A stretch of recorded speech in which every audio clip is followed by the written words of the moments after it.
Hi, everyone. Welcome back to another episode of Latinas Power Talk. I am your host, Stephanie Vasquez.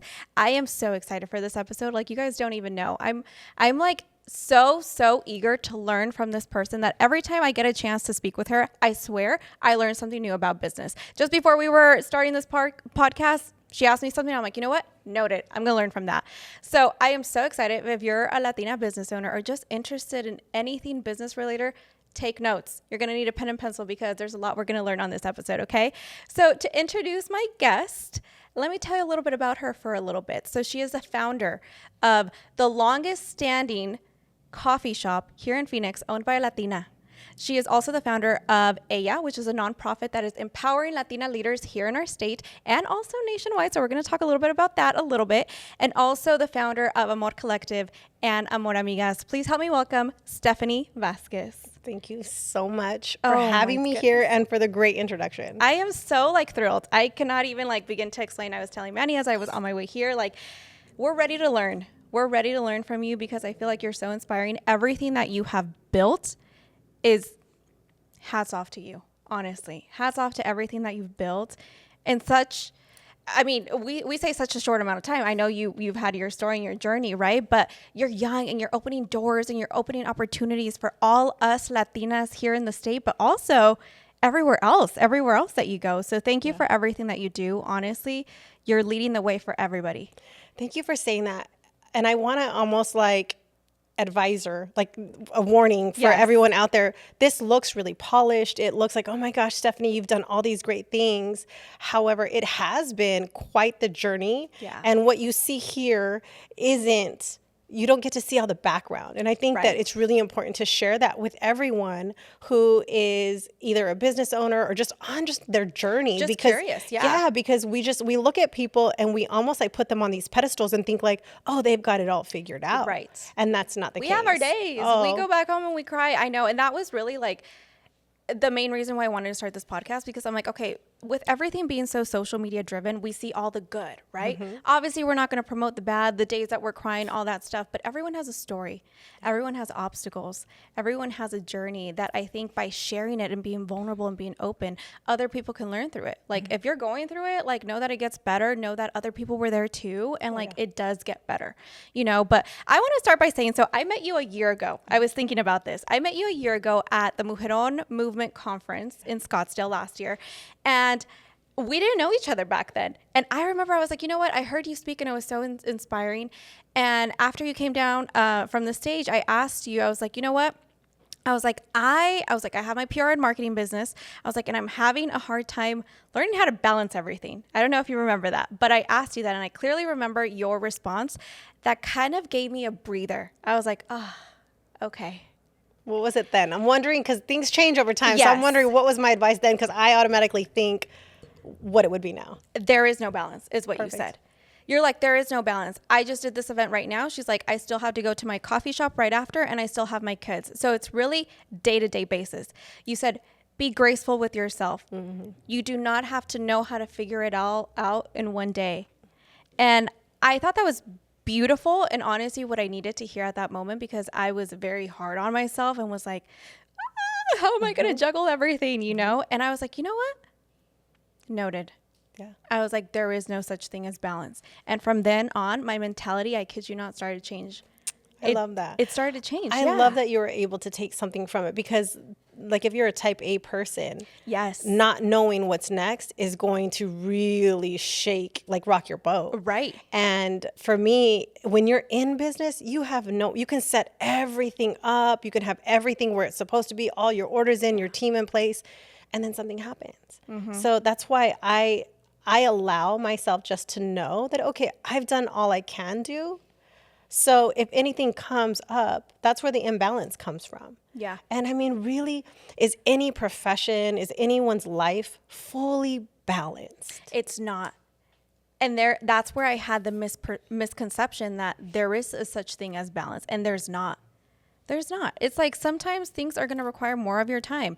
My friend kind of, she came on the podcast too, and she shared that her therapist told her that it's a pie chart. You're wanting every single piece to be equal. And that's not the case. Some days your family's going to need like 60%, then your business comes after and whatever else. Some days your business is going to need more of you, and that's perfectly fine. Like if you want it to be a pizza, like where like all the slices are the same, like it's not going to be like that, you know? But I want to dive into your story because I think there's so much to learn from. So 17 years ago, you started a Fair Trade Cafe. Yeah. And before that, you were a teacher. Where did that idea come from of like saying, you know what, I want to start a coffee shop and just, we were just talking about it before, like changing career paths. Yeah. Yeah. So I was teaching at Santa Maria. I was teaching science to middle schoolers and loved it. I was the head of my department. I was on every single campaign I could be at the school district. I was coaching after school. Like I just delved deep into that. And I really thought that this is what I was going to do forever because I loved it. I went on a trip to Costa Rica, and I like to share that I didn't know that coffee came from a plant. And I share that because a lot of times in business or in any profession, we feel like, oh, I need to know everything about this one thing. Right. Let me become a pro first. Right, right. And then I'll do this. Yeah. And then, and we give ourselves all these and thens and we never do it. Yeah. So when I went to Costa Rica, I learned that coffee was a plant. It was highly exploitative to our people and to the earth. And there was this like gut thing where it was just like, man, I'm contributing to something that has major negative impacts. Coffee is the second highest traded commodity next to oil. It's the second highest purchased beverage next to water. And so we are impacting, like I said, people and the planet in a horrible way through our purchasing practices. So I just thought like, okay, what am I going to do about it? Because it wasn't just like, oh, here's a problem. Here's a problem and what can I do? Let's fix it. Right. Yeah. Right. So that's where I was like, okay, a coffee shop, sustainable, conscientious, ethical. And these are all things in 2007. We weren't thinking about sustainability. We weren't like finding compostable and recyclable products was almost impossible here locally. So, you know, I think I was so naive and I didn't know much. So I didn't know what to be afraid of. And I know that that's part of the reason why I was successful. Because now knowing a lot of the stuff that I know, I'm a lot more cautious. So I think like ignorance was bliss. And my tenacity, I was not going to give up. That's what I was going to say. That's the factor that I think has made you last so long, you know, and be so successful that you just do not give up, you know, and you have that kind of like spark. And maybe it's because you were an educator, you know, and love education so much, but to continue learning, you know, and you're like, I may not know everything, but I'm going to figure it out. Like you said, you know. And I also think that I was coming from a place where it had to work. You know, at the time I was an independent mama of 2. And I was teaching. So we all know Arizona teachers do not make nearly enough.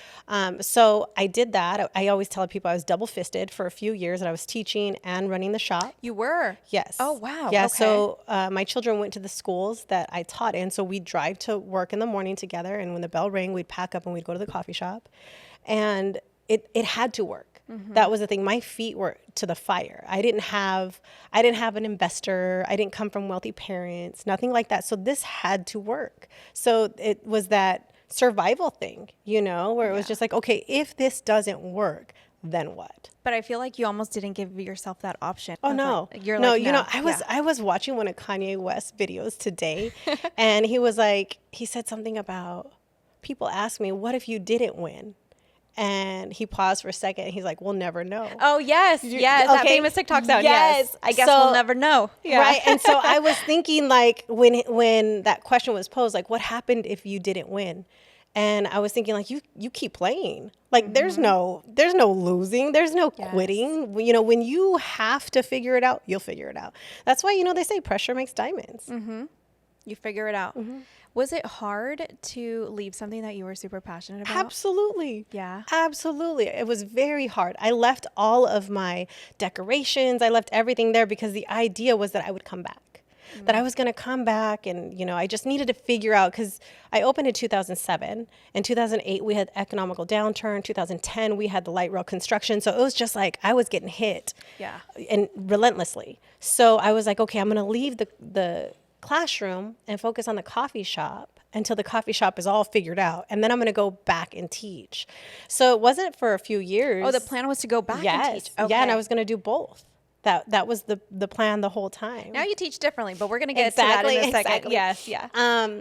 So I remember calling the principal and just telling her, you know what, I'm not coming back. Because every year, they would call like, hey, you ready to come back? Are you ready to come back?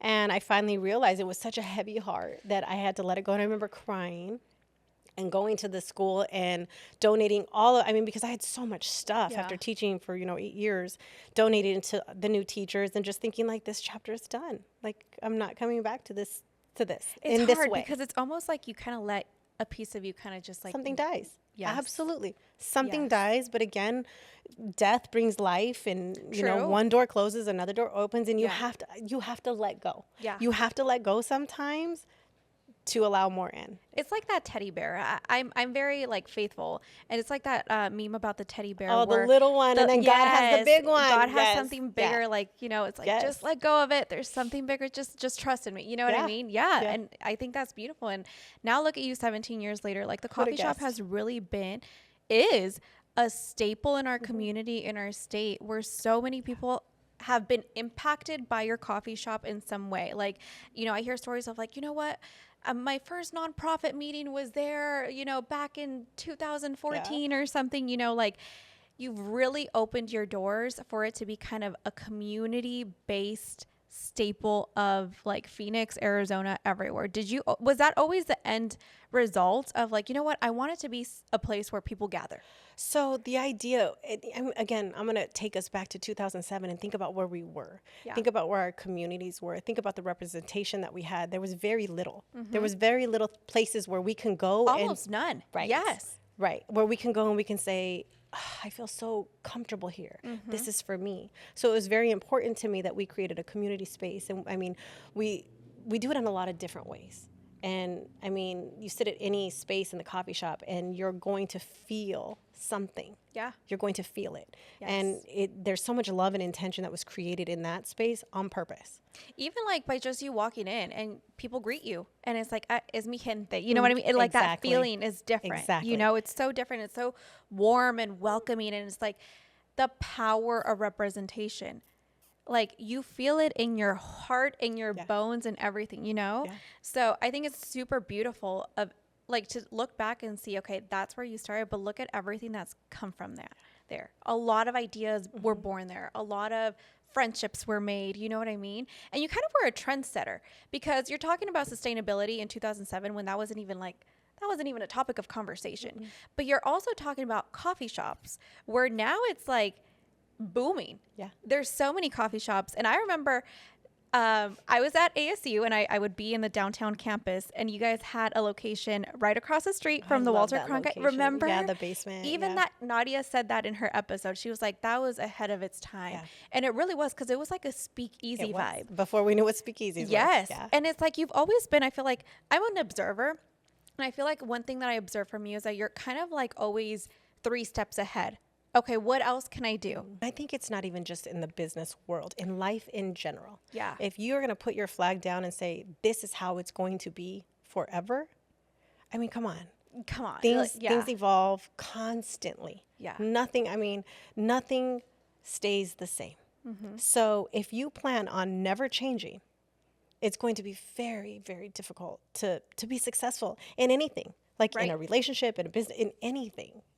Change is just constant. And to me, it's like, did Bruce Lee say it? Flow like water.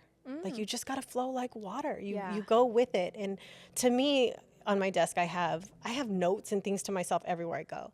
But it says, be comfortable with the uncomfortable. Okay. So once you're comfortable, yes, enjoy it. Take it in. However, right now, the cafe has experienced some growth.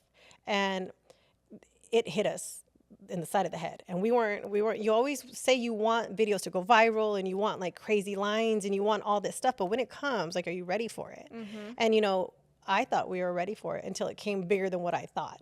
Really? And so it was like, okay, what do we need to do? You quickly create new standards, new procedures. You get everything implemented. And so right now, everything is good. And we're riding this wave and it feels so good. And I have already had 2 meetings. Okay, what are we going to do to go to another level? What are we going to do to get ready for the next? Because where we're at this growth. is not, yes. You got to continue growing. Always. Yes. Always. I mean, I don't know any business that says, you know what, this revenue, this is where I want to stay forever. I'm good. Yeah, no. Yeah. No. Have you ever had those moments where you're like, what am I doing? And you start to question, like, oh gosh, did I make the right choice? Should I just sell my business and like go work for someone or do something? Will anyone even buy it?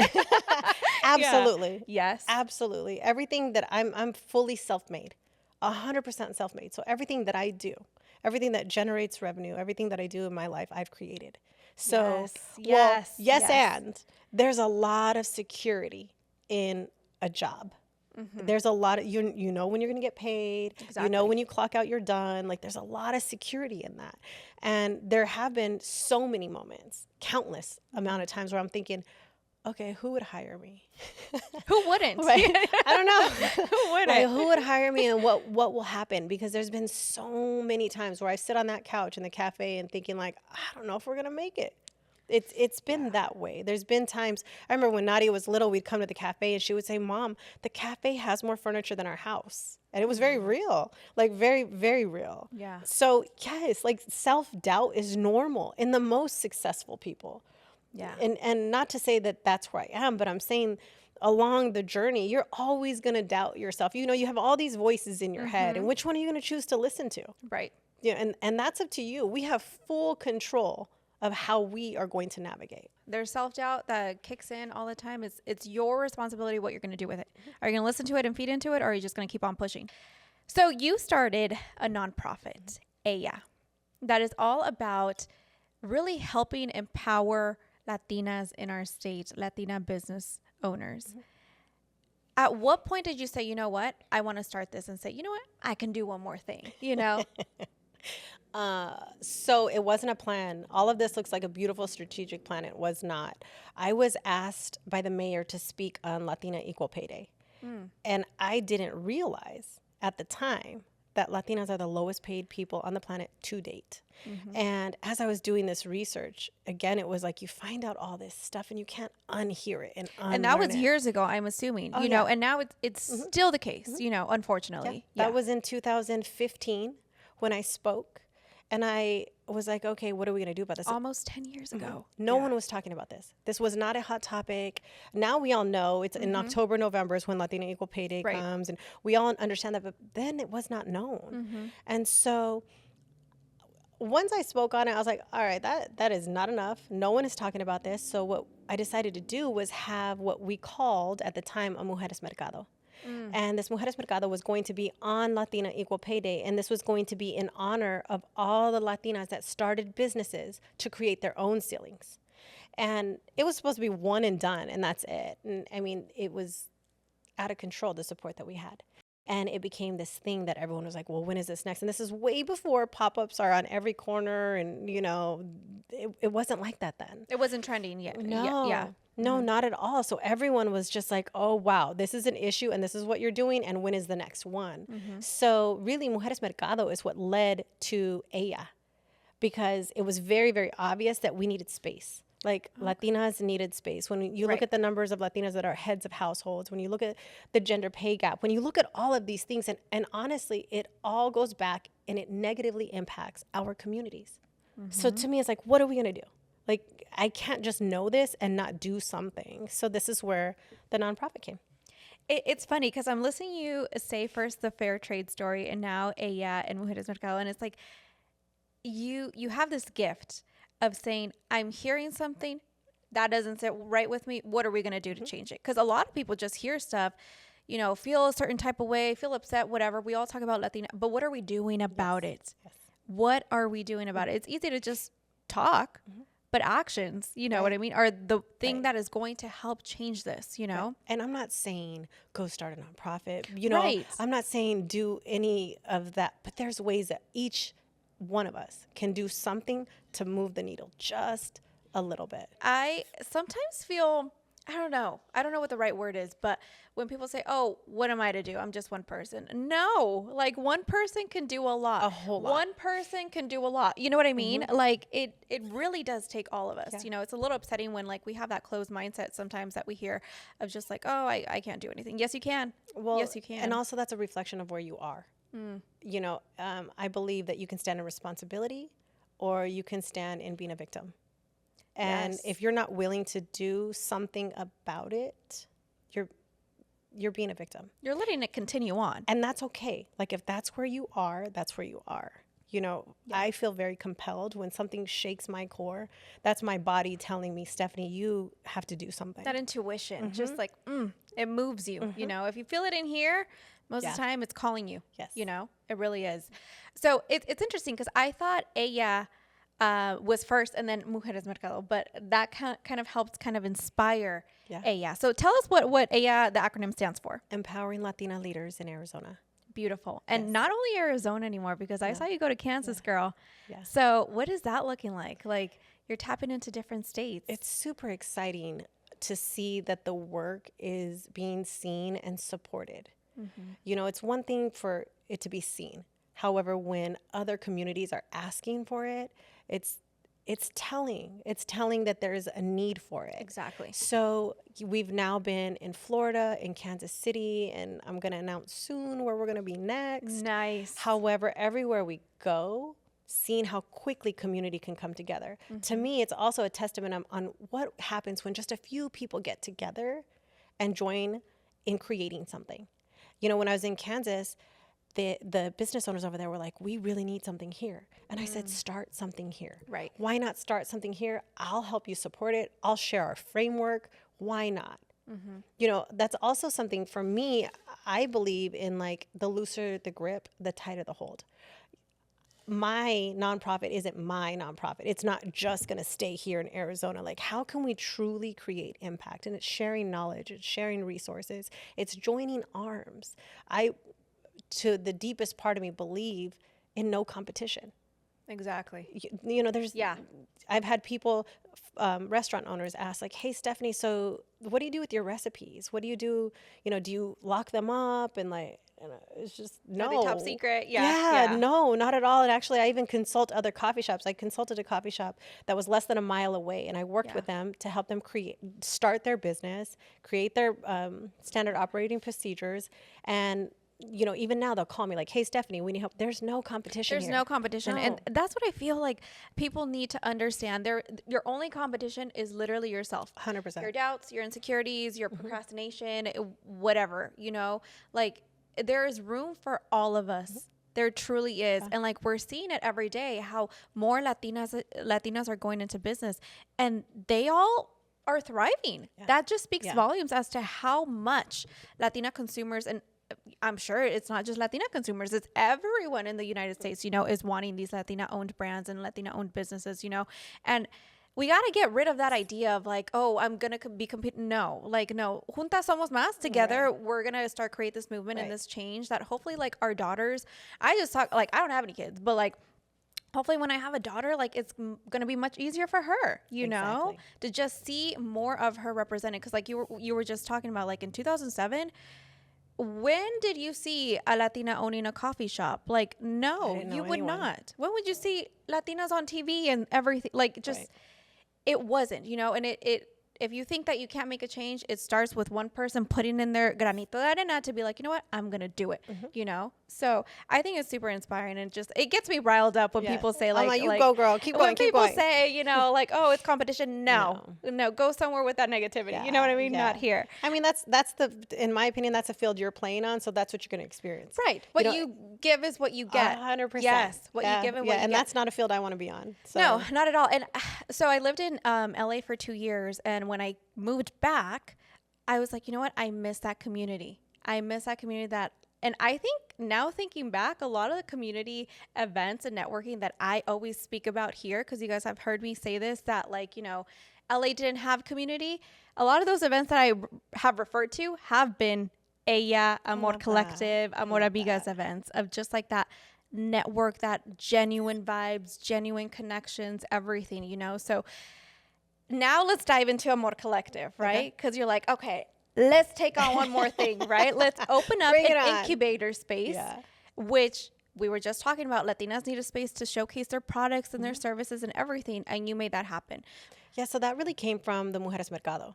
Watching the Mujeres Mercado, watching the businesses come in, load their cars, unload the cars. Sometimes because we would get their revenue at the end of the day, how much did you make? Because we want to see the economical impact. Right. And, sometimes some of the markets weren't great. It would be rained out or, Right. it's Extreme weather. super hot. Yeah. So what happens to our businesses in the summer? What happens to our businesses during maybe the Christmas season when they don't have a space to show? They didn't, to me, they weren't able, there wasn't a clear path for them to go from pop-up to storefront. And what is that? That, it's an investment of maybe at least $200,000. And then depending where your zip code, where you're at, where your store is located, are you going to get the foot traffic? Nothing's guaranteed. So you're going to front all this money, take a chance. And then what? You don't have access to incredible marketing because you're starting off. Like, I just thought about all the things, all the barriers that were in my way. I didn't have access to capital. I didn't know about marketing. I didn't have a community. Like, I can go on and on and on. I had the location in downtown Phoenix, and everyone might think this is a great location. It was not in 2007. It was not in 2010. Like, it was horrible, actually. Really? Yes. Yes. Where fair trade is at right now. Right now, it's a beautiful location now, but at the time it was not. Yeah. There was very minimal businesses that were happening. ASU wasn't there. It was just.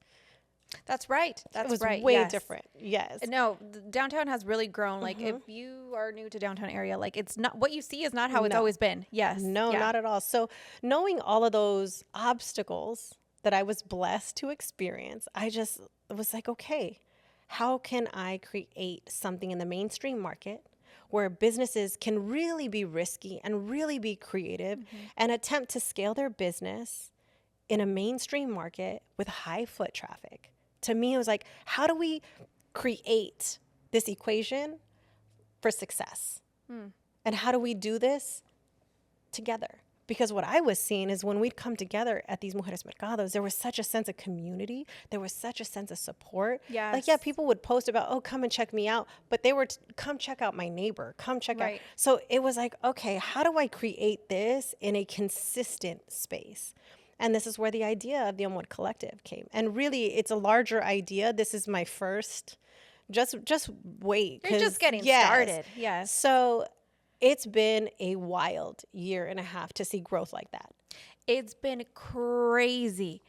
I was talking, who was it? Marisol, I think I was speaking with her, and I was like, yo, like, the growth it's had, like this, But that's what happens when you come together in community. That's what happens when you do things like authentically. Support. Right. Too. Right. And there's so much love in that. And the businesses that we have 37 businesses, they're supporting each other. So this just is a testament of what we can do in our communities and quickly. No, it's beautiful. If you guys haven't gone to Amor Collective, it's such a beautiful space. And like, I'm sure there have been obstacles. You guys had to switch locations to having to transfer everything, all your hard work, like within months, you know? In 8 days. We had to move in 8 days. Yeah, that's crazy. And I do want to say something about the aesthetic. It was very important to me. Like, I think women we're queens. Yeah. We're queens. So we need to be in spaces that honor us. And what happens to us when we're safe? What happens to a woman when she's in a beautiful space that honors what she's doing? What happens and all that? So it was very, very important to me that we had everything that we needed in that space so that no business owner needed to worry. Like, survival I was attempting to get rid. Worries, I was attempting to kick out those survival instincts. You're going to survive. Right. Now, how do you thrive? How do we get to that level fast? Because you only have a year. Yes. And honestly, like, I've had a lot of the girls from Amor Collective here, and thank you as well for letting us use the space for the podcast and numerous episodes as well. But I can confirm that because in just speaking with them, off camera, they've been like, what, Stephanie has been so supportive. Stephanie talks to each one of us and I remember this person saying she has a lot to do, but she still sets time to meet with us and be like, how can I help you grow? What are your sales looking like? How can we help you? And it's like, one, you don't need to do that, but I think your heart speaks for it of like, you genuinely want to see other women grow and thrive. Just as like before the podcast, you asked me a business question. I was like, girl, honestly, I don't know, and it was about like knowing your worth, essentially. But I think it's just definitely beautiful. And not only do you have 37 businesses there, but you open up your space as well for others to use that space, to have networking events, to have live podcasts, for everything. It's like a hub. Yeah. It's a hub where people can feel safe seen, respected, and also know that they're capable of doing anything, you know? Yes. Come and be risky. Come and make Yeah. some money. Like, yes, all of it. You could do all of it. So a few weeks ago, you guys had an incredible fashion show. And I told you about this because I saw you the day after. It was like a full-on production. I've been to L.A. Fashion Week. I've been to some fashion weeks here in Arizona. No. It did not compare. Like, it was literally out of this world. Like, I even posted about it. I was like, the best fashion show I've ever been to. Because honestly, it was like you guys threw the house through. What is that expression? You guys threw the house through the window or through the roof? Something like that. But it was amazing. And there was a special part of it that honestly gave me goosebumps. So through it, you know, we saw all these 37 businesses showcase their products, their designs, everything, creativity. But your daughter was a creative director behind that. And it was a beautiful moment to see you guys exchange words and just you give her space as well to be like, you know what? I want to thank you for everything that you've created. Like, girl, you're going to bring on tears. And she has literally, I feel like, again, I'm an observer. I feel like she has learned so much from you. How does it make you feel as like her mom, knowing that she is learning from you and she's seeing you as like a role model? Mama moment. So, in all the things that I built,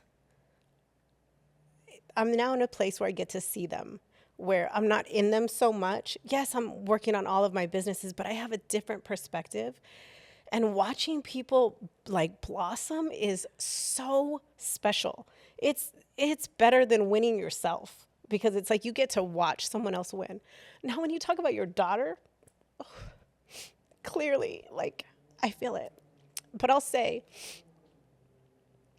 we go to meetings and I don't lead with this is my daughter. I want her to have her own space. I want to give her enough space to make mistakes and learn for herself. I don't want her to live in the shadows of her mother. So a lot of times she'll do things and we'll be places and people won't ever know. Like she'll call me Stephanie in meetings and it makes me cringe because it's weird. It's like, girl, I'm your mom. But Yeah. that was a big stretch. That production was a production. You know, we had over 40 looks. If you would have seen the behind the scenes with all the hair and makeup, and she literally, I stood back. I stood back, and sometimes I watched her trip and fall and hurt herself. That was probably the biggest project yet that she has solely led. And I did not jump in, not once. I was watching her gurgle water, and I would not. There was one time that she asked me for help. One time.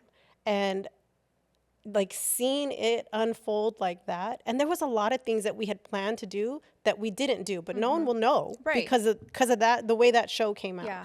So it was incredible. It was, again, it feels so good to watch another woman win, and she won. Like she won. Sure did. Like, oh my gosh, like I still think about it and I'm like, wow.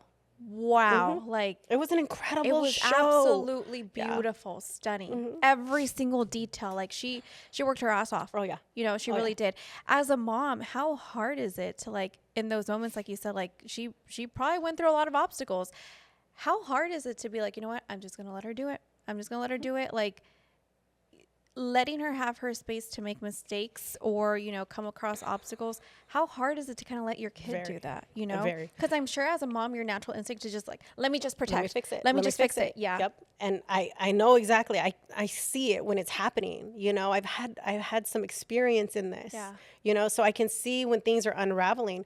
However, I can't clip her wings. I would do more harm by clipping her wings and saving her this one time and saving her that time. And the same thing with the business owners. Like sometimes I watch what they're doing and it's just like, oh man, this is not good, but you gotta feel the burn of this one. Yeah. You know, that when you're experiencing challenges, you need to go through those challenges and yes, ask for help and ask for resources. It's an opportunity to learn and grow. Right. Yes. Right. So it's been just incredible. If anything, as you continue in motherhood, you start to learn more from your children. And I mean, I've learned so much from all of my children. Yeah. And now in business, having Nadia lead, and I'm like, okay, I didn't see it like that. I'm learning she more has such from an her. eye from branding. She really does. She's a beast. Yeah. She is a beast. And I'm not saying this because she's my daughter. Yeah. I would hire her if she wasn't my daughter. Right. Like, she's not on the team. Her work speaks for herself. 100%. Yeah. She is not on any of the teams because she's my daughter. It's because of her skill set. Right. Yes. And she's worked her ass off just like her mama. Yeah, she's an impressive woman. I am in so much awe all the time of everything that you guys do in our community. How did you build your community and your network? And what tips would you give someone who's barely learning to build that power around them, that community? Yeah. Well, I want to share why I built it. And I felt like it was because I didn't have it. I didn't have a community. I didn't know where to go. So it was like, okay, if I don't know where to go, let me create this. So if you don't see, sorry, really quick, I saw a quote. If you don't see an opportunity, create it yourself. 100%. Right? Yeah. 100%.